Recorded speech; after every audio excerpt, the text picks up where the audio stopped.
আল্লাহ পাক রব্বুল আলামিন বলছেন, ওয়ামা আরসালনাকা ইল্লা রাহমাতাল লিল আলামিন। আওয়াজ দেখুন, আল্লাহু আকবার।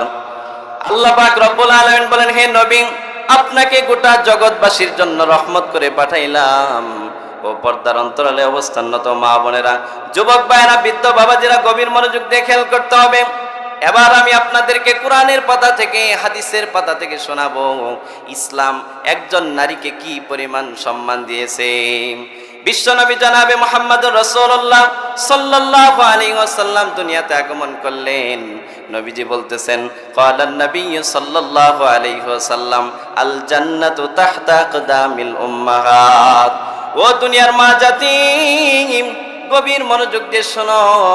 যে হিন্দু ধর্ম নারীকে কোনো সম্মান দিতে পারে নাই, যে খ্রিস্টান ধর্ম নারীকে কোনো সম্মান দিতে পারে নাই, গ্রিকরা নারীকে কোনো সম্মান দিতে পারে নাই, চৈনিকরা নারীদেরকে কোনো সম্মান দিতে পারে নাই, বিশ্বনবী বলতেছে, ও মা, তুমি এত দামি, তোমার পায়ের নিচে তোমার সন্তানের বেহেশত। ইসলামে নারীকে এতটা সম্মান দেওয়া হয়েছে। এক সাহাবী রাদিয়াল্লাহু তাআলা আনহু আল্লাহর নবী সাল্লাল্লাহু আলাইহি সাল্লামের দরবারে এসে বলতেছে, ইয়া রাসূলুল্লাহ, মান আহাক্কু বিহুসনি সাহাবাতি। ইয়া রাসূলুল্লাহ, আমার থেকে সবচেয়ে উত্তম আচরণ পাওয়ার হকদার কে? বিশ্বনবী জনাবে মুহাম্মদুর রাসূলুল্লাহ সাল্লাল্লাহু আলাইহি ওয়াসাল্লাম বললেন, ক্বালা উম্মুক। আল্লাহর নবী বললেন, তোমার মা সবচেয়ে বেশি উত্তম আচরণ পাওয়ার হকদার। সাহাবী আবার প্রশ্ন করতেছেন, ক্বালা সুম্মা মান? ইয়া রাসূলুল্লাহ, এরপর আমার থেকে সবচেয়ে উত্তম আচরণ পাওয়ার হকদার কে? বিশ্বনবী বললেন, ক্বালা উম্মুক, তোমার মা। সাহাবী আবার প্রশ্ন করলেন, ক্বালা সুম্মা মান? ইয়া রাসূলুল্লাহ, এরপর কি আমার থেকে সবচেয়ে বেশি উত্তম আচরণ পাওয়ার হকদার? বিশ্বনবী জনাবে মুহাম্মদুর রাসূলুল্লাহ সাল্লাল্লাহু আলাইহি ওয়াসাল্লাম বললেন, ক্বালা উম্মুক, তোমার মা। আমার ভাইরা, আমার বন্ধুগণ, গভীর মনোযোগ দিয়ে খেয়াল করেন। মায়ের কথা বিশ্বনবী তিনবার বললেন। কয়বার বলেন? আওয়াজ দিয়ে বলেন, আরো আস্তে বলেন। কয়বার বলছেন মায়ের কথা? তিনবার। এরপর বিশ্বনবী বলতেছেন, ওই সাহাবী প্রশ্ন করতেছেন, ক্বালা সুম্মা মান? এরপর কে? বিশ্বনবী এরপর বলতেছেন, ক্বালা আবুক, তোমার বাবা, সুম্মাল আকরাব ফাল আকরাব। আমার ভাইরা, আমার বন্ধুগণ, ইসলাম নারীকে পরিমাণ সম্মান দিয়েছে। এই জন্য যে ব্যক্তি মায়ের খেদমত করে, ইসলাম নারীকে এতটা সম্মানিত করেছেন। যে ব্যক্তি নারীর খেদমত করে, মায়ের খেদমত করে, আল্লাহ পাক রব্বুল আলামিন সম্পদের লাইনে জিরো থাকলে আল্লাহ তাকে হিরো বানায়া দেন। আমার ভাইরা, আমার বন্ধুগণ, সংক্ষিপ্ত পরিসরে তাফসিরে মাজারি, তাফসিরে ইবনে কাসির থেকে একটা ঘটনা শোনাবো। গভীর মনোযোগ দিয়ে খেয়াল করেন। মা জাতি কত সম্মানিত জাতি, মাকে আল্লাহ পাক কত সম্মান দিলেন, একটু গভীর মনোযোগ দিয়ে খেয়াল করেন। বনি ইসরায়েলের এক বালক মা বাবার খুব ভক্ত ছিল। মায়ের অনুমতি ছাড়া, বাবার অনুমতি ছাড়া, মায়ের পরামর্শ ছাড়া, বাবার পরামর্শ ছাড়া কোনো বিষয়ে সিদ্ধান্ত নিত না, কোনো কাজ করত না। এত পিতা মাতার ফরমাবরদার সন্তান ছিল। এই বালক বাড়িতে ছিল, তার বাবা ঘুমন্ত অবস্থায় ছিল। ইতিমধ্যে এক হীরা বিক্রেতা, আওয়াজ দিয়ে বলেন কে? আওয়াজ দিয়ে বলেন। এক হীরা বিক্রেতা, হীরা অনেক দামি জিনিস। এক হীরা বিক্রেতা তার বাড়িতে আসলো হীরা বিক্রি করার জন্য। বালক মানুষ, ছোট্ট মানুষ, যা দেখে তাই হাতে নিতে চাই, চিল্লায় এখন ঠিক কিনা? বালক যখন দেখলো হীরা বিক্রেতা হীরা নিয়ে আসছে, ওই চাচা জানের সামনে চলে গেছে, বলছে, চাচা আপনি কি নিয়ে আসছেন? বলছে, আমি হীরা নিয়ে আসছি। হীরা কিনবা নাকি বাবা? বলছে, আমি হীরা কিনবো, দেখি আগে হীরাটা কেমন। হীরাটা দেখার পরে হীরাটা পছন্দ হয়ে গেছে, দরদাম নির্ধারণ হয়ে গেছে। কি নির্ধারণ হয়ে গেছে? আওয়াজ দিয়ে বলেন। দরদাম নির্ধারণ হয়ে গেল। বাতিজা শোনো, তুমি যদি আমাকে ৭০,০০০ টাকা দিতে পারো, তাহলে তুমি এই হীরাটা আমার কাছ থেকে কিনে নিতে পারবে। তবে একটা শর্ত আছে, আমাকে টাকাটা এখনই জলদি জলদি পরিশোধ করতে হবে। আমি কিন্তু বেশি লেট করব না, আমি বেশি দেরি করব না, আমি এখনই চলে যাব। ওই বালক বলতেছে, চাচা যান, আমি আপনাকে ৭০,০০০ টাকা পরিশোধ করে দিব, তবে একটা শর্ত আছে, শুনে রাখেন। আমার বাবা ঘুমন্ত অবস্থায় আছে, আমার বাবাকে আমি কষ্ট দিতে পারবো না। আমার বাবা যখন ঘুম থেকে উঠবে, আমার বাবা ঘুম থেকে ওঠার পরে আপনাকে টাকাটা পরিশোধ করে দিব। হীরা বিক্রেতা বলতেছে, ভাতিজা শোনো, তোমাকে 70,000 টাকা দিতে হবে না, তুমি আমাকে নগদ 60,000 টাকা দিয়ে দাও, তারপরেও তোমার বাবার ঘুম ভাঙিয়ে দ্রুত টাকাটা নিয়ে আসো। মুসলমান ভাইরা আমার গভীর মনোযোগ দিয়ে খেয়াল করেন, এই বালক কোন সাধারণ বালক ছিল না, পিতা মাতার ফরমা বরদার, পিতা মাতার খেদমত গুজার বালক ছিল। ওই বালক বলতেছে, চাচা শুনেন, আমি আপনাকে 1,00,000 টাকা দিব, তারপরেও আমি পিতার ঘুম নষ্ট করতে পারবো না। মুসলমান ভাইরা আমার গভীর মনোযোগ দিয়ে খেয়াল করেন, ওই চাচা যান বলতেছে, শোনো ভাতিজাম, তুমি 30,000 টাকা আমাকে নগদ দিয়ে দাও, তোমার পিতার ঘুমটা ভাঙে তাড়াতাড়ি টাকা নিয়ে আসো, আমি বেশি লেট করব না, 30,000 টাকা দিয়ে দিলেই হবে। বালক বলতেছে 1,00,000 টাকা দিব। কয় লক্ষ? আওয়াজ দিয়ে বলেন। বালক বলতেছে 1,00,000 টাকা দিব, তারপরে আমার বাবার ঘুম ভাঙাইতে পারবো না। এই কথা চলতে চলতে বাবার ঘুম ভেঙে গেল। বাবা গোটা ঘটনা শুনে বুকের সাথে জড়িয়ে ধরে 2 ফোঁটা চোখের পানি ফেলে আল্লাহর কাছে দোয়া করলো, ওগো আল্লাহ, আমার সন্তানকে তুমি কবুল করে নাও, আমার সন্তানের জীবনটাকে তুমি বরকতময় করে দাও। আমার ভাইরা, আমার বন্ধুগণ, ঘটনার এই অংশটুকু তাফসীর ইবনে কাসিরের মধ্যে আল্লামা ইবনে কাসির বয়ান করেছেন। ঘটনার দ্বিতীয় আরেকটা স্টেপ আছে, যেটা তাফসীরে মাজহারির ভিতরে আল্লামা সানাউল্লাহ পানিপতি রহমতুল্লাহ আলাইহি বয়ান করেছেন। কি ঘটনা? গভীর মনোযোগ দিয়ে খেয়াল করেন। কিছুদিন পর তার বাবা কঠিন রোগে আক্রান্ত হয়ে গেল, মুমূর্ষ অবস্থায় শায়িত হয়ে গেল। ওই বালককে নিয়ে, তার মাকে নিয়ে জঙ্গলে চলে গেল। কিছুদিন পর বাবার ইন্তেকাল হয়ে গেল। ওই তার পিতার একটা গরুর বাছুর ছিল। আওয়াজ দিয়ে বলেন, কি ছিল? একটা গরুর বাছুর ছিল। গরুর বাছুরটাকে জঙ্গলের ভিতরে আল্লাহর নামে ছেড়ে দিল, আর বলল, গো আল্লাহ, আমার সন্তানটা যখন যুবক হবে, বড় হবে, এই আমানতটাকে তুমি আমার সন্তানের কাছে পৌঁছিয়ে দিও। মুসলমান ভাইরা আমার গভীর মনোযোগ দিয়ে খেয়াল করেন, বাবা চলে গেল। এখন মানুষ মাত্র 2 জন, ওই বালক এবং তার মা। বালক বনে কাঠ কাটে, বাজারে বিক্রি করে, কষ্ট করে সংসার যাপন করে, কিছু টাকা পয়সা হয়, টাকাটাকে 3 ভাগে ভাগ করে 1 ভাগ টাকা নিজের জন্য খরচ করে, আরেক ভাগ টাকা দিয়ে মায়ের খেদমত করে, আরেক ভাগ টাকা আল্লাহর রাস্তায় দান করে। যুবক এইভাবে দিন যাপন করতেছে। যুবক আস্তে আস্তে সে যুবক হয়ে গেল, বড় হয়ে গেল। একদিন তার মা বলতেছে, বাবা শোনো, তুমি তো অনেক কষ্ট করে জীবন যাপন করো, অনেক কষ্ট করে দিন কাটাও, শোনো শোনো, তোমার বাবা তোমার জন্য একটা আমানত রেখে গেছে। এই জঙ্গলের ভিতরে তোমার বাবা তোমার জন্য একটা গাভী রেখে গেছে।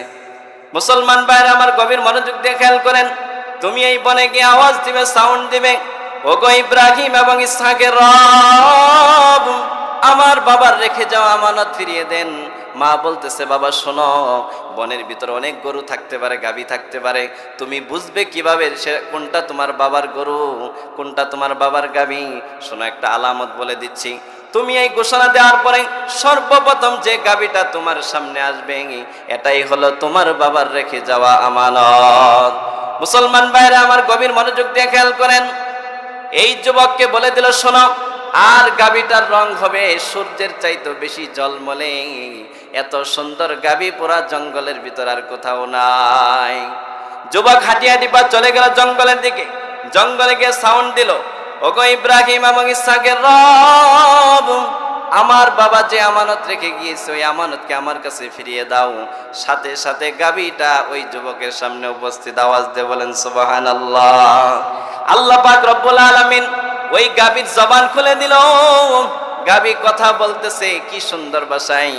ওই গাভী বলতেছে, যুবক তুমি আমার উপর সওয়ার হয়ে যাও, আমি তোমাকে তোমার বাড়িতে বসিয়ে দিব। আরে যুবক শোনো, তুমি তোমার মায়ের খেদমত করার কারণে, বাবার খেদমত করার কারণে এত দামি হয়ে গিয়েছ। আজকে যদি তুমি পাহাড়কে বলো চলার জন্য, পাহাড় তোমার কথাই চলতে থাকবে। মায়ের খেদমত করার কারণে এত দামি হয়ে গেছে যুবক। আজকে যুবক ভাইদের ব্যাপারে বড়ই কষ্ট লাগে, বড়ই দুঃখ লাগে। একটা বউ পায়া মায়ের কথাও খোঁজ নাই, বাবার কথাও খোঁজ নাই। চিল্লা এখন ঠিক কিনা? মা মরে দুঃখে দুঃখে, বাবা মরে দুঃখে দুঃখে, ওষুধের টাকা নাই, একটা কম্বল কেনার ব্যবস্থা নাই, একটা ল্যাব কেনার ব্যবস্থা নাই। আর নিজের শহরে মোটা মোটা কম্বল দিয়ে সোফার ভিতরে ঘুমাই, জাজিমের উপর ঘুমাই।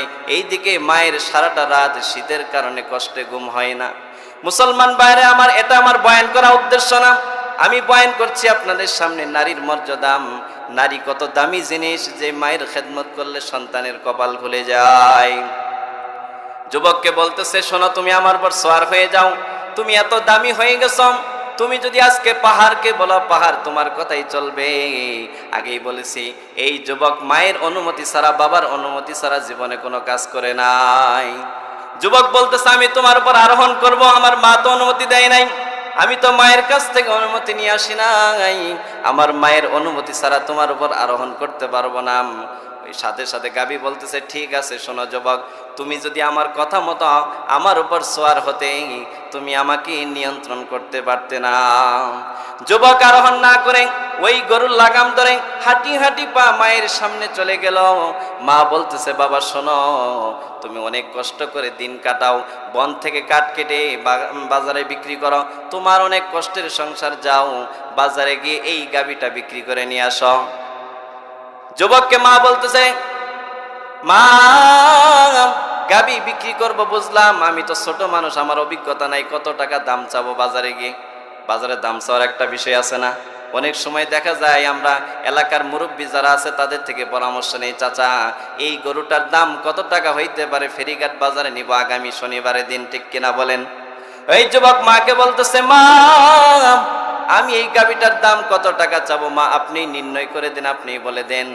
মা বলতেছে, বাবা শোনো, তুমি যখন গাভীটা বাজারে নিয়ে যাবে, কাস্টমার আসলে বলবে, কাস্টমার যখন বলবে, ভাই এই গরুটার দাম কত টাকা হইলে বেচবেন, তখন তুমি বলবে, এই গরুটার দাম হলো 3 স্বর্ণ মুদ্রা। কয় স্বর্ণ মুদ্রা? আওয়াজ দিয়ে বলেন, কয় স্বর্ণ মুদ্রা? 3 স্বর্ণ মুদ্রা। আল্লাহ পাক রব্বুল আলামিন এই যুবককে পরীক্ষা করার জন্য কি মায়ের ভক্ত নাকি টাকার ভক্ত, কাস্টমারের আকারে মানুষরূপী একজন ফেরেশতা পাঠিয়ে দিলেন। আওয়াজ দিয়ে বলা যাবে নাকি সুবহানাল্লাহ? মুসলমান ভাইরা আমার গভীর মনোযোগ দিয়ে খেয়াল করেন, ওই মানুষরূপী ফেরেশতা কাস্টমার সেজে আসলো, বলতেছে, ভাই এই গরুটার দাম কত? যুবক বলতেছে, এই গাভীটার দাম হলো 3 স্বর্ণ মুদ্রা, তবে শর্ত হইলো আমি আমার মায়ের অনুমতি ছাড়া আপনাকে দিতে পারবো না। মুসলমান ভাইরা আমার গভীর মনোযোগ দিয়ে খেয়াল করেন, আল্লাহ পাক রব্বুল আলামিন ওই যুবককে পরীক্ষা করার জন্য, এই যুবক কি টাকার বেশি ভক্ত নাকি মা বাবার বেশি ভক্ত? ওই ফেরেশতা বলতেছে, শোনো, তোমার মায়ের অনুমতি নেওয়ার দরকার নাই, তোমাকে আমি 6টা স্বর্ণ মুদ্রা দিয়ে দেই, তুমি অনেক বেশি পেয়ে যাবে, তুমি বাড়িতে চলে যাও। মুসলমান ভাইরা আমার, যুবক তো মায়ের ভক্ত, কার ভক্ত? আওয়াজ দিয়ে বলেন। যুবক তো মায়ের ভক্ত। যুবক বলতেছে, না না, আমার মা তো বলে নাই 6টা স্বর্ণ মুদ্রা দিয়ে বিক্রি করার জন্য, আমি আমার মায়ের অনুমতি ছাড়া তোমার কাছে এই গাভী বিক্রি করতে পারবো না। যুবক গাভী নিয়ে ফেরত চলে গেল বাড়িতে। বাড়িতে গিয়ে পুরা ঘটনাটা খুলে বলল মায়ের সামনে। মা বলতেছে, ওই জামানার মহিলা সাধারণ মহিলা ছিল না, উনি ছিলেন আবেদা সালেহা, আল্লাহর ওলি। আওয়াজ দেখুন ঠিক কিনা? এই মহিলা ছিলেন মুস্তাজাবুদ দাওয়া, আল্লাহর ওলি। ওই মহিলা বুঝে ফেলেছেন রতনে রতন চিনে, চিল্লায় কোন ঠিক কিনা? রতনে রতন চিনে, উনি চিনে ফেলছেন। সাথে সাথে বলতেছেন, বাবা শোনো, উনি কোনো মানুষ না, উনি হলেন ফেরেশতা। উনি কি? উনি তো মানুষ না। বাবা শোনো, উনি হলো ফেরেশতা, তোমার পরীক্ষা করার জন্য তোমার কাছে আসছে। যাও যাও বাবা, জলদি করে যাও, তুমি ওই ফেরেশতাকে বলো যে আমরা তো এই গাভীটা এখন বিক্রি করব না, কোন সময় বিক্রি করলে আমাদের জন্য ভালো হবে, সময়টা আপনিই নির্ণয় করে দেন। আর এই গাভীটার দাম কত টাকা হবে, দামটাও আপনি বলে দেন। যখন আমরা গাভীটা বিক্রি করবো এত টাকা চাবো। ফেরেশতা বলতেছে, শোনো, তোমরা গাভীটা এখন বিক্রি করবা না, বনি ইসরায়েলের ভিতরে একটা ঘটনা ঘটবে, একজন মানুষকে হত্যা করা হবে। হত্যাকারীকে শনাক্ত করার জন্য, নির্ণয় করার জন্য আল্লাহ পাক রব্বুল আলামিন একটা গাভী জবাই করতে বলবেন। যে গুণে গুণান্বিত গাভী আল্লাহ জবাই করতে বলবেন, ওই গাভী গোটা দুনিয়াতে কোথাও পাওয়া যাবে না, শুধু তোমার কাছেই পাওয়া যাবে। চিল্লায় বলেন সুবহানাল্লাহ। আর শোনো, এই গাভীর দাম কত টাকা চাবে? এই গাভীটা জবাই করার পরে পুরা গাভীর চামড়া বোঝাই করতে যত স্বর্ণ লাগে, এতটা চাবে তুমি এই গাভীর মূল্য। মুসলমান ভাইরা আমার গভীর মনোযোগ দিয়ে খেয়াল করেন, কিছুদিন পর বনি ইসরায়েলের ভিতরে এই ঘটনা ঘটে গেল। গাভী জবাই করা হলো। গাভী তো জবাই করার আগে কিনতে হবে, ঠিক কিনা বলেন? গাভী তো কিনতে হবে। গাভী কেনার জন্য কাস্টমার চলে আসলো, বনি ইসরায়েল চলে আসলো এই যুবকের কাছে। যুবককে বলতেছে, এই গাভীর দাম কত টাকা বলো? যুবক বলতেছে, এই গাভীর দাম হলো এই গাভী জবাই করার পরে চামড়া বোঝাই করতে যত স্বর্ণ মুদ্রা লাগবে ততটাই হলো এই গাভীর মূল্য। বনি ইসরাইল সারা দুনিয়া খুঁজে কোথাও পাইল না এরকম কোয়ালিটি সম্পন্ন গাভী। সর্বশেষ এই গাভী কিনতে বাধ্য হলো। মুসলমান ভাইরা আমার, যে যুবক বনে কাঠ কেটে সংসার চালাইতো, এই যুবক হয়ে গেল কোটি কোটি টাকার মালিক। মুসলমান ভাইরা আমার, কিসের কারণ হইলো? আওয়াজ দিয়ে বলেন, কিসের কারণ হয়েছে? আরো জোরে বলেন। আমার ভাইরা, আমার বন্ধুগণ, আল্লাহ পাক রব্বুল আলামিন নারী জাতির ভিতরে কি রতন রাখছেন বোঝো না বাবা? আল্লাহ পাক রব্বুল আলামিন এই নারীর খেদমত করার কারণে আল্লাহ পাক সন্তানকে জিরো থেকে হিরো বানায় দিলেন। আজকে সমাজের ভিতরে কিছু মানুষ আছে, প্রথম সন্তান যদি ছেলে হয়, বাপরে বাপ কি খুশি, ফেসবুকে স্ট্যাটাস দেয়, সমাজের ভিতরে মনে মিষ্টির বন্যা ভাসিয়ে দিবে, পত্র পত্রিকা দেয়, বন্ধু বান্ধবদের নিয়ে কি হাসি মজাক তামাশা উল্লাস, চিল্লা এখন ঠিক কিনা?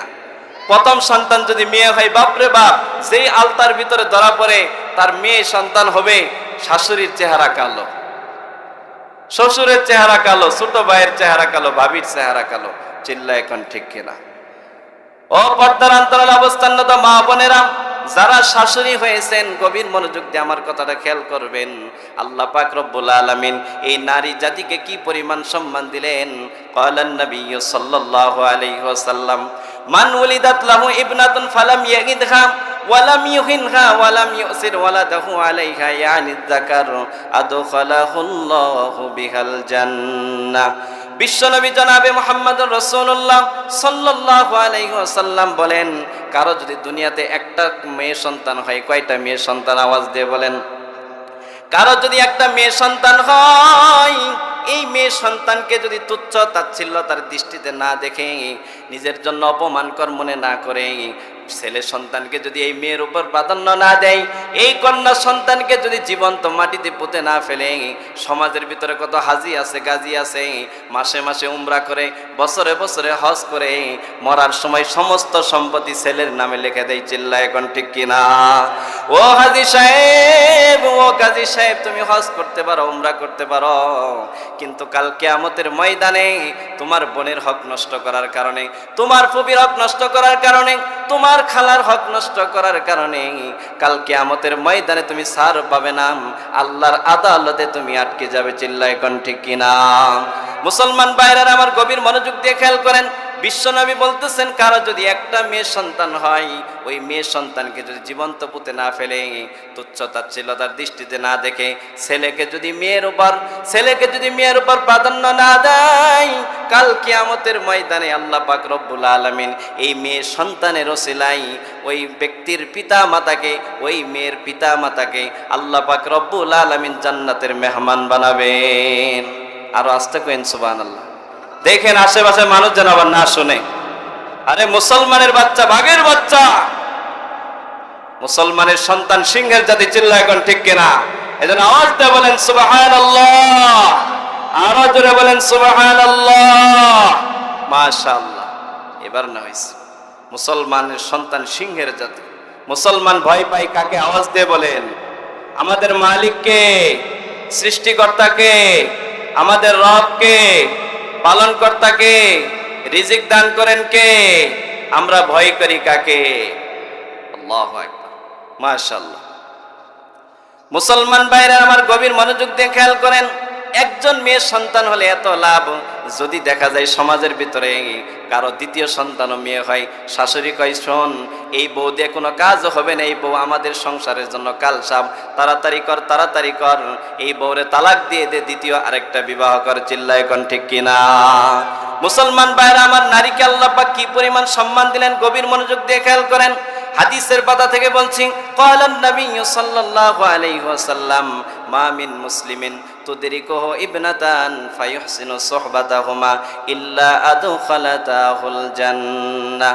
বিশ্বনবী জনাবে মুহাম্মদুর রাসূলুল্লাহ সাল্লাল্লাহু আলাইহি ওয়াসাল্লাম বলেন, দুনিয়াতে কারো যদি দুইটা মেয়ে সন্তান হয়, আওয়াজ দিয়ে বলেন কয়টা মেয়ে সন্তান? কারো যদি দুইজন মেয়ে সন্তান হয়, ওই মেয়ে সন্তানের সাথে ভালো ব্যবহার করে। কেমন ব্যবহার করে? ভালো ব্যবহার মানে এই না মেয়েকে সুন্দর সুন্দর থ্রি পিস কিনে দিবেন, ভালো ব্যবহার মানে এই না মেয়েকে হালুয়া মিষ্টি খাওয়াবেন। মুহাদ্দিসিনে কেরাম এই হাদিসের ব্যাখ্যায় বলেন, মেয়ের সাথে ভালো ব্যবহার মানে হলো 1 নম্বরে মেয়ের উপর রহম করবেন, 2 নম্বর হলো মেয়েকে দ্বীনি শিক্ষায় শিক্ষিত করবেন, পর্দার ভিতরে রাখবেন। মেয়ে যখন বিবাহ শাদীর উপযুক্ত হবে, একজন দ্বীনের আলেম দেখে, একজন দ্বীনদার মানুষ দেখে, একটা দ্বীনদার ফ্যামিলি দেখে এই মেয়ে সন্তানকে বিবাহ দিবেন। আল্লাহ নবী সাল্লাল্লাহু আলাইহি ওয়াসাল্লাম হাদিসের মধ্যে বলেন, এরকম ভালো ব্যবহার যদি কেউ করতে পারে, কাল কিয়ামতের ময়দানে আল্লাহ না করুন ওই 2 জন মেয়ে সন্তানের মা বাবা যদি জাহান্নামে চলে যায়, এই 2 জন মেয়ে সন্তান আল্লাহর কাছে সুপারিশ করবে, ওগো আল্লাহ, দুনিয়ার ময়দানে আমার মা বাবা একজন কৃষক কিষানি ছিল, মানুষের খেতে কামলা দিয়ে প্রত্যেক মাসে ওই চান্দাপাড়া ওই ফেরিঘাট মহিলা মাদ্রাসায় আমাকে পড়াইছে। ওগো আল্লাহ, আমাকে কোরআনের একজন হাফেজা বানিয়েছে, আলেমা বানিয়েছে, ওই যে আমাকে মুফতি সাহেবের কাছে পাত্রস্থ করেছে, দিনদার ফ্যামিলিতে আমাকে বিবাহ দিয়েছে। আল্লাহ, আজকে আমি জান্নাতে একা যাব না, আমার মা বাবাকে জাহান্নামে রেখে আমরা জান্নাতে যেতে পারি না। মুসলমান ভাইরা আমার গভীর মনোযোগ দিয়ে খেয়াল করেন, এই মেয়ে যখন আল্লাহর কাছে আরজি করবে, এই 2 জন মেয়ের আরজি আল্লাহ ফেলে দিবেন না।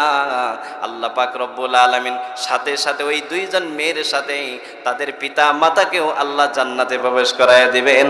আওয়াজ দিয়ে বলতে হবে সুবহানাল্লাহ। মুসলমান ভাইরা আমার 2 জন মেয়ের সন্তান হলে একটা লাভ শুনলাম, দ্বিতীয় লাভ শুনবেন নাকি? ক্বালান নবিয়্যু সাল্লাল্লাহু আলাইহি ওয়াসাল্লাম, মান আলা জারিয়াতাইন দাখালতু আনা ওয়া হুয়াল জান্নাতা কাহাতাইন। আমার ভাইরা, আমার বন্ধুগণ, সাহাবায়ে কেরাম রাদিয়াল্লাহু তাআলা আনহুম আল্লাহর নবীর সামনে এইভাবে বসা আছেন।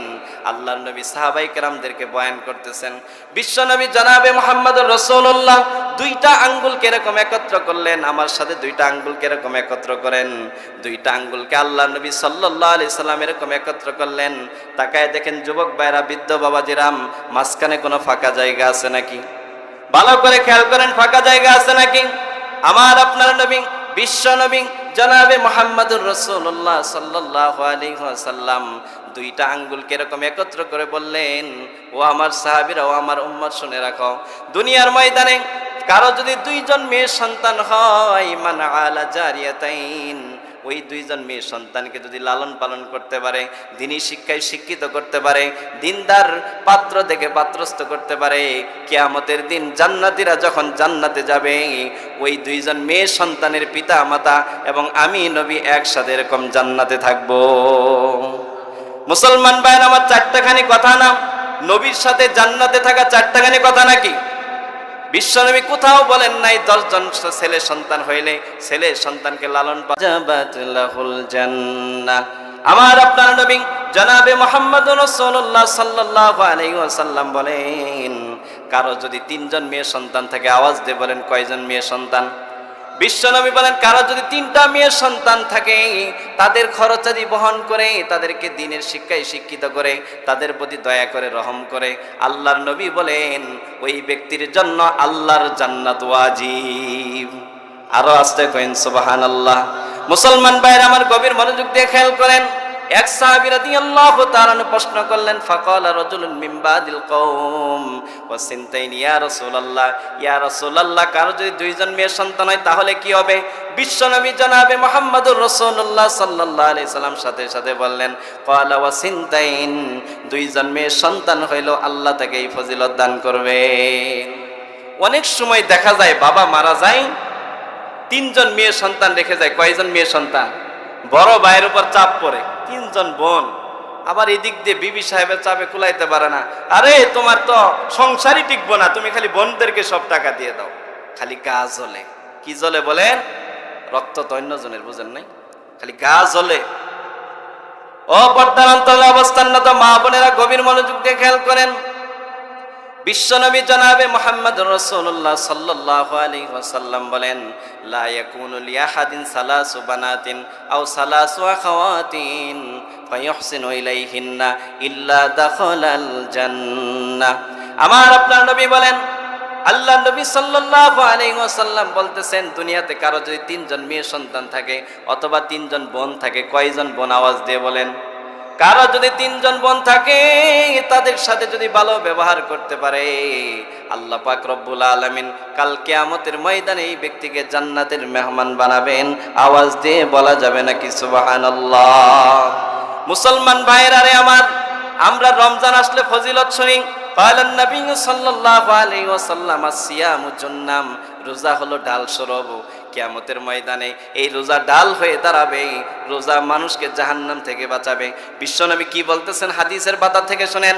আনা আয়েশা রাদিয়াল্লাহু তাআলা আনহা ক্বালাত দাখালাত আলাইয়া ইমরাতুন মা গায়বিনাতান ফাসালাত ফালাম তাজিদ ইনদি শাইআন গায়রা তামরাতিন ফাআতাইতুহা ইয়াহা ফাকাসামাতহা বাইনা ইবনাতাইহা ওয়ালাম তাকুল মিনহা সুম্মা কামাত ফাখরাজাত ফাদাখালান নাবিয়্যু সাল্লাল্লাহু আলাইহি ওয়াসাল্লাম ফাআখবারতুহুম فقال النبي صلى الله عليه وسلم من ابتلي من هذه البنات كنا له سترا من النار। বিশ্বনবী জনাবে মুহাম্মদুর রাসূলুল্লাহর সবচেয়ে প্রিয়তমা স্ত্রী উম্মুল মুমিনিন আয়েশা সিদ্দিকা রাদিয়াল্লাহু তাআলা আনহা বলেন, আমার কাছে একজন মহিলা আসলো। কয়জন মহিলা? আওয়াজ দিয়ে বলেন। ওই মহিলার সাথে 2 জন মেয়ে আসলো। কয়জন মেয়ে বলেন? তার 2 জন সন্তান ছিল, মেয়ে সন্তান। ওই 2 জন মেয়ে সন্তানকে নিয়ে আমার কাছে আসলো। এসে বলতেছে, গো উম্মুল মুমিনিন, আমাদেরকে কিছু সাহায্য করেন, আমাদের কোনো খাবার দাবারের ব্যবস্থা নাই। মুসলমান ভাইরা আমার গভীর মনোযোগ দিয়ে খেয়াল করেন। উম্মুল মুমিনিন আয়েশা সিদ্দিকা রাদিয়াল্লাহু তাআলা আনহা এই ঘটনা নিজে বয়ান করতেছেন। উম্মুল মুমিনিন আয়েশা সিদ্দিকা রাদিয়াল্লাহু তাআলা আনহা বলেন, আমার ঘরে একটা খেজুর ছাড়া আর কিছুই ছিল না। আয়েশা সিদ্দিকা রাদিয়াল্লাহু তাআলা আনহা একটা খেজুর ওই মহিলাকে দান করে দিলেন। তাকায় তাকায় সবকিছু আম্মাজান খেয়াল করতেছেন। ওই মহিলাটা খেজুরটা খাইলো না, খেজুরটা নিজে না খেয়ে 2 ভাগ করে 2 টুকরা করে 2 জন মেয়েকে 2 টুকরা দিয়ে দিল। মুসলমান ভাইরা আমার গভীর মনোযোগ দিয়ে খেয়াল করেন। 2 মেয়ে 2 টুকরা খেজুর খেয়ে নিল। কিছুক্ষণ পরে ওই মহিলাটা উম্মুল মুমিনিন আয়েশা সিদ্দিকা রাদিয়াল্লাহু তাআলা আনহার ঘর থেকে চলে গেল। কিছুক্ষণ পরেই বিশ্ব নবী করে তাশরীফ আনয়ন করলেন। আম্মা জান আয়েশা সিদ্দিকা রাদিয়াল্লাহু তাআলা আনহা বলেন, আল্লাহর নবী সাল্লাল্লাহু আলাইহি ওয়াসাল্লাম যখন করে তাশরীফ আনলেন, আমি পুরা ঘটনাটা খুলে বললাম। আল্লাহর নবী বলতেছেন, দুনিয়ার ময়দানে এই মেয়ে সন্তানদের কারণে, এই মেয়ে সন্তানের কারণে যারা বিপদের মধ্যে পড়ে, যারা মুসিবতের মধ্যে পড়ে, যারা পরীক্ষার সম্মুখীন হয়, অনেক সময় দেখা যায় স্বামী মারা যায়, ঠিক কিনা বলেন? স্বামী মারা যায়, 3 জন মেয়ে সন্তান থাকে, 4 জন মেয়ে সন্তান থাকে, স্ত্রীকে অনেক কষ্ট করে ভরণ পোষণের ব্যবস্থা করতে হয়। মুসলমান ভাইরা আমার গভীর মনোযোগ দিয়ে খেয়াল করেন। আল্লাহর নবী সাল্লাল্লাহু আলাইহি ওয়াসাল্লাম বলেন, গভীর মনোযোগ দিয়ে খেয়াল করেন। কিছুক্ষণ আগে শুনলেন রোজা যেমন জাহান্নাম থেকে বাঁচার জন্য ঢাল, দুনিয়াতে যারা এই মেয়েদের কারণে বিপদের মধ্যে পড়ে, মুসিবতের মধ্যে পড়ে, কাল কিয়ামতের ময়দানে এই মেয়ে সন্তান জাহান্নাম থেকে বাঁচার জন্য ঢাল স্বরূপ ব্যবহৃত হবে। কিয়ামতের ময়দানে আল্লাহ না করুন যদি মা বাবা জাহান্নামে চলে যায়, এই মেয়ে সন্তানরা আল্লাহর কাছে সুপারিশ করবে, ওগো আল্লাহ, আজকে আমরা আমাদের মা বাবাকে না নিয়ে জান্নাতে যাব না। নারীর মর্যাদা কম। মুসলমান বাইরে আমার অপর্দার অন্তরালে অবস্থানরত মা বোনেরা, যার যত মান তার তত কাম। চিল্লা এখন ঠিক কিনা? এবার কামের সময় আসতেছে। হাদিসের পাতা থেকে বলবো, ক্বালান নবী সাল্লাল্লাহু আলাইহি ওয়াসাল্লাম, আল মারআতু ইযা সাল্লাত খামসাহা ওয়া সামাত শাহরাহা ওয়া আহসানাত ফারজাহা ওয়া আতাআত বা'লাহা ফালতাদখুল মিন আইয়াবওয়াবিল জান্নাতি শাদ। মহিলাদের জান্নাতে যাওয়া খুব সহজ। যাদের মা বোন আজকের এই মাহফিলে আসে নাই, নোট করে নেন, সাদা কাগজে লিখে নেন, বাড়ি থেকে এই কথাগুলো পৌঁছে দিবেন। বিশ্বনবী জনাবে মুহাম্মদুর রাসূলুল্লাহ সাল্লাল্লাহু আলাইহি ওয়াসাল্লাম বলেন, কোন মা বোন যদি, কোন মহিলা যদি 4টা কাজ করতে পারে, কয়টা কাজ? আওয়াজ দিয়ে বলেন। 4টা কাজ যদি করতে পারে, পুরা বছরে একটা মাহফিল হয়। আজকের মাহফিল থেকে কিছু নিয়ে যান, কিছু শুনে যান, কিছু নোট করে নিয়ে যান। এই কথাগুলোর উপর যদি আমল করতে পারেন, আজকের মাহফিল সাকসেসফুল, আজকের মাহফিল সফল। চিল্লা এখন ঠিক কিনা? বিশ্বনবী হাদিসের মধ্যে বলেন, 1 নম্বর আমল হলো আল মারআতু ইযা সাল্লাত খামসাহা। কোন মা বোন যদি 5 ওয়াক্ত নামাজ পড়তে পারে, কয় ওয়াক্ত নামাজ? 5 ওয়াক্ত নামাজ যদি পড়তে পারে।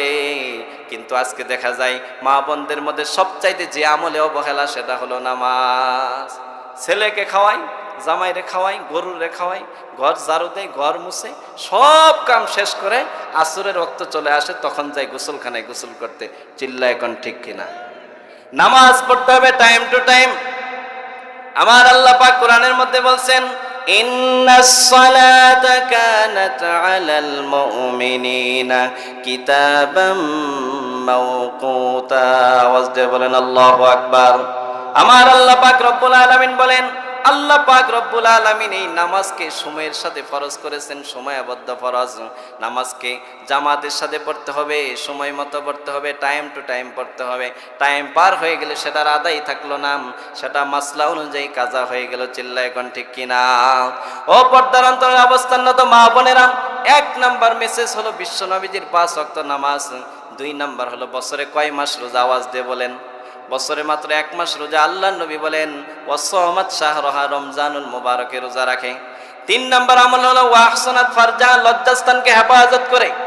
লজ্জাস্থানকে কিভাবে হেফাজত করবে?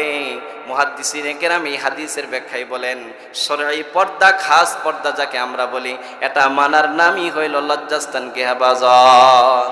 আল্লাহ পাক রব্বুল আলামিন সারা দুনিয়ার পুরুষদেরকে, নারীদেরকে নির্দেশনা দিচ্ছেন। আল্লাহ পাক বলেন, আল্লাহ পাক বলতেছেন, গভীর মনোযোগ দিয়ে শুনেন, কুল্লিল মুমিনিনা ইয়াগুদ্দু মিন আবসারিহিম ওয়া ইয়াহফাযু ফুরুজাহুম। আওয়াজ দিয়ে বলেন আল্লাহু আকবার। মুসলমান ভাইয়ের আমার, আল্লাহ পাক রব্বুল আলামিন সারা দুনিয়ার পুরুষদেরকে, নারীদেরকে বলতেছেন, হে নবী আপনি পুরুষদেরকে বলে দেন, মুসলিম পুরুষদেরকে বলে দেন, তারা যখন রাস্তায় চলবে যেন তাদের দৃষ্টিকে অবনত করে চলে। কিভাবে চলবেন বলেন? মুসলমান ভাইয়ের আমার, গভীর মনোযোগ দিয়ে খেয়াল করেন। আল্লাহ পাক রব্বুল আলামিন এর পরে বলতেছেন, যালিকা আযকা লাহুম ইন্নাল্লাহা খাবীরুম বিমা ইয়াসনাউন। আওয়াজ দেখুন আল্লাহু আকবার। আমার আল্লাহ পাক রব্বুল আলামিন বলেন, আজকে যুবক মসজিদে গিয়ে ইমাম সাহেবের কাছে প্রশ্ন করে, হুজুর নামাজ পড়ি মজা পাই না, তিলাওয়াত করি মজা নাই, জিকির করি কোনো মজা পাই না।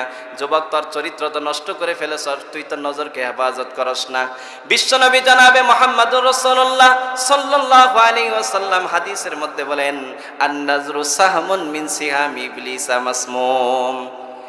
আমরা যে নজর দিয়ে তাকাই, আমাদের চোখ, আমাদের দৃষ্টি, এই দৃষ্টি হলো শয়তানের একটা বিষাক্ত তীর। বিশ্বনবী হাদিসের মধ্যে বলেন, রাস্তায় যাওয়ার সময় যুবকের সামনে যখন একটা বেগানা নারী পড়ে, একটা যুবতী পড়ে, যুবক যদি চোখটাকে আল্লাহর ভয়ে নিচু করতে পারে, হাদিসে কুদসির মধ্যে আল্লাহ পাক বলতেছেন, মান তারাকা মিন মাখাফাতি, আমি আল্লাহর ভয়ে কোন যুবক যদি চক্ষুটাকে নিচু করতে পারে, মাথাটাকে নিচু করতে পারে, ওই বেগানা নারীর দিকে না তাকাই, আমি আল্লাহর ভয় যদি তার দিলের ভিতরে থাকে, আবদালতুহু ঈমানান ইয়াজিদু হালাওয়াতাহু ফি কলবি, আমি আল্লাহ পাক রব্বুল আলামিন ওই যুবককে এমন ঈমান দান করব যে ঈমানের মজা যুবক অন্তরে অনুভব করবে।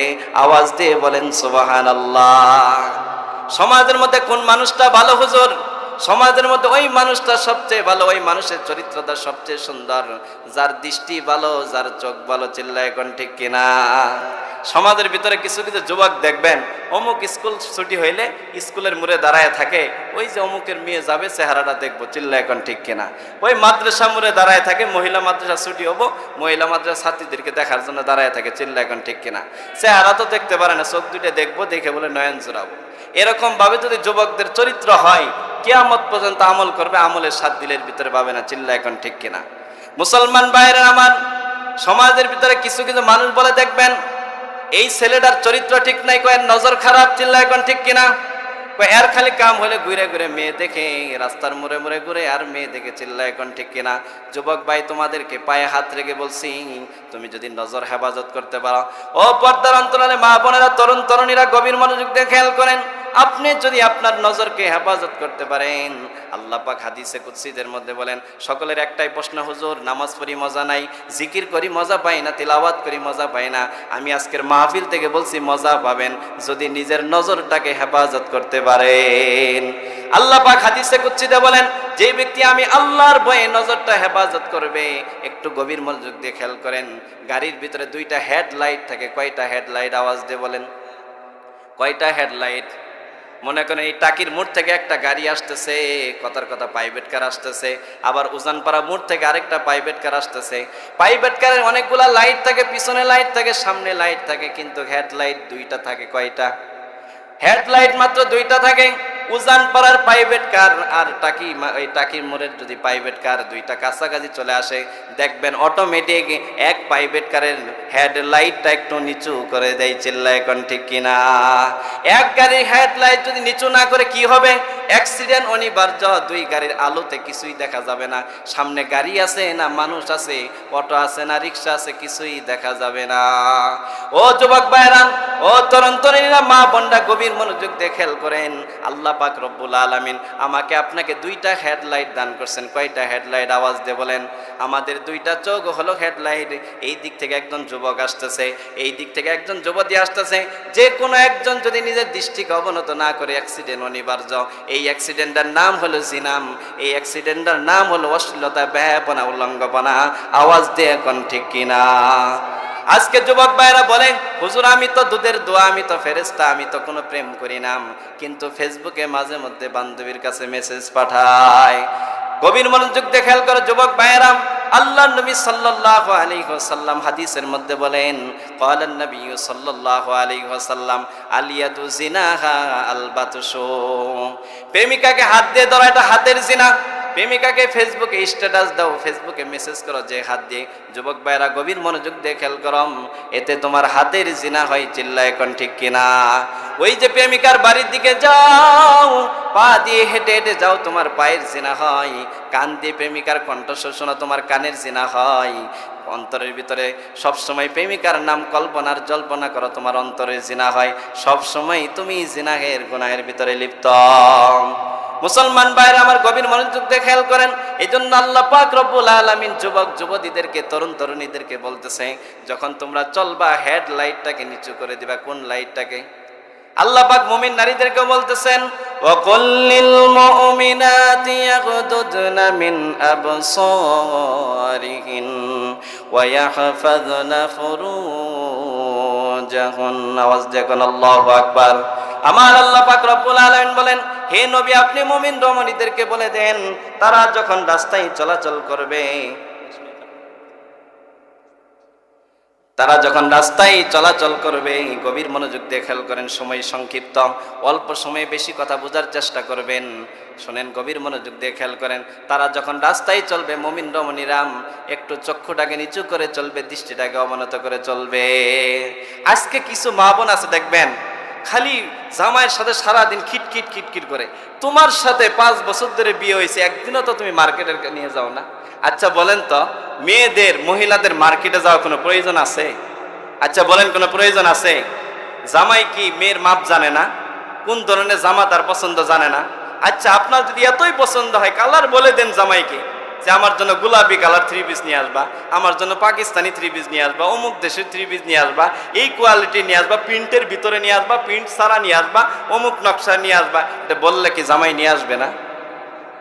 মুসলমান ভাইয়ের আমার, গভীর মনোযোগ দিয়ে খেয়াল করেন। সাদা কাগজে লিখে রাখেন, যাদের বউ মার্কেটে যাওয়া বন্ধ করবে না, তাদের সংসারে কিন্তু কোনোদিন শান্তি আসবে না। কামাই করেন 10,000, মার্কেটে গেছে, বউ পছন্দ করে বইছে 15,000 টাকা দামের শাড়ি।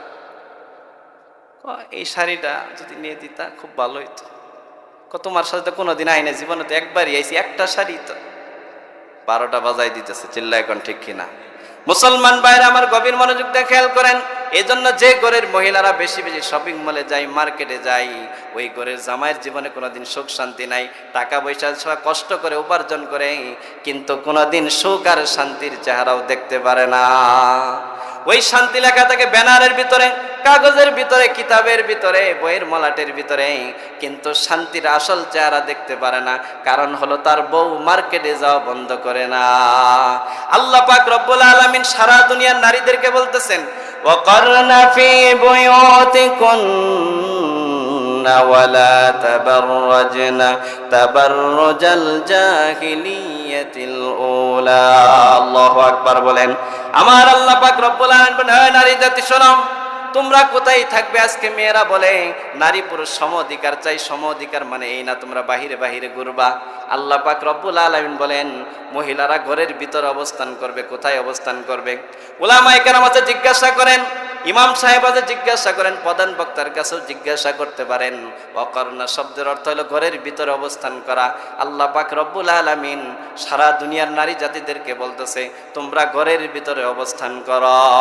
ওয়ালা তাবাররাজনা তাবাররুজাল জাহিলিয়াতিল উলা। ওয়াজদাকান আল্লাহু আকবার। আইয়ামে জাহিলিয়াতের যুগের লোকেরা আজকে বাপরে বাপ ঘরের ভিতরে থাকলে জামাইয়ের সামনে কাজের বুয়া হয়ে থাকে, কাপড় ময়লা, একদম ময়লা হয়ে গেছে। বাহিরে যখন যাই পরপুরুষের সামনে বোরকা একটা সুন্দর পড়ছে, চেহারাটা খুলে লিপস্টিক লাগায় দামি ক্রিম মেখে বাহিরে পরপুরুষদেরকে চেহারা দেখায়। আওয়াজ দিয়ে বলেন ঠিক কিনা? এই মার্কা লোক ছিল, এই মার্কা মহিলা ছিল জাহিলি যুগের মহিলারা, জাহিলি যুগের মেয়েরা। তারা নিজেদের রূপ সৌন্দর্য প্রকাশ করে মানুষের সামনে ঘুরে বেড়াইতো। আল্লাহ পাক রব্বুল আলামিন বলেন হে মুমিন রমণীরা তোমরা তোমাদের চেহারাকে পরপুরুষের সামনে প্রকাশ করো না, তোমরা তোমাদের চেহারাকে ঢেকে রাখো। আজকে যে বোরকা বেরোইছে, বোরকা দেখলে মনে হয় এই মেয়ের আগে দেখি। বাপরে বাপ, বুরকার ভিতরে কি চুমকি লাগাইছে, দূর থেকে লাইটিং করে গেল, চমক আর চমক। চিল্লা এখন ঠিক কিনা? আরে সমাজের ভিতরে জিনা তো আরো বুরকা দেখে বাড়তেছে। এই বুরকা পরা যাবে না, শরীয়ী পর্দা, একদম সাদা সিধা বুরকা। যে বুরকা দেখলে কোনো আকর্ষণ তৈরি হয় না, যুবকরা লালায়িত হয় না, এমন বুরকা আমাদের স্ত্রীদেরকে, ওয়াইফদেরকে কিনে দিব। ঠিক আছে ইনশাআল্লাহ? কিনে দিব তো ইনশাআল্লাহ? এমন মডেলিং বুরকা কিনে এই বুরকা দেখে যুবকরা আরো বেশি আকৃষ্ট হয়। এই জন্য আমার আল্লাহ পাক রব্বুল আলামিন বলতেছেন শরঈ পর্দা যেটা আমি বলছি, এই শরঈ পর্দা করার নামই হলো লজ্জাস্থানের হেফাজত।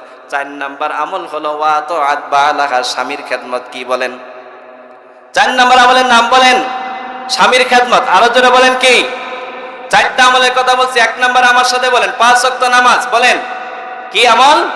5 ওয়াক্ত নামাজ। 2 নাম্বার হলো রমজানুল মুবারকের রোজা। 3 নাম্বার হলো লজ্জাস্থানের হেফাজত। 4 নাম্বার হলো কি বলেন? 4 নাম্বার হলো স্বামীর খেদমত।